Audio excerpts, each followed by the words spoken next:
കനൽ മറയും ഒരേ വഴിയല്ലേതാ.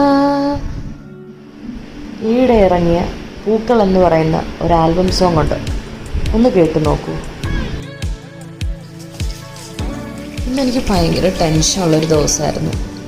കുറേ ദിവസമായിട്ട് ഞാൻ പൂക്കളിലെ പാട്ട് കേൾക്കുന്നുണ്ട്. എനിക്ക് എന്തോ ഒരു ടെൻഷൻ റിലീഫാണ് ആ സോങ്. നിങ്ങൾക്ക് അങ്ങനെയാണോ? എനിക്കിങ്ങനത്തെ കുറേ സോങ്ങുകളുണ്ട് കേട്ടോ. എന്നെ സ്വാധീനിക്കുന്ന ഒരുപാട് സോങ്സ്, ഒരുപാട് മൂവീസൊക്കെ ഉണ്ട്. അപ്പം ഞാൻ അങ്ങനെയാണ് ഓക്കെ ആവാറ്. അങ്ങനെയും ഓക്കെ ആയില്ലെങ്കിൽ ഞാൻ കിടന്നുറങ്ങും, അല്ലെങ്കിൽ ഞാൻ ഒരു ഡാൻസ് കളിക്കും. ഇങ്ങനെയൊക്കെയാണ് ഞാൻ ഓക്കെ ആണ്. അപ്പം നിങ്ങൾക്ക് ടെൻഷൻ വരുമ്പോൾ നിങ്ങൾ എന്താണ് ചെയ്യുന്നത്? കമൻറ്റ് ചെയ്യുക.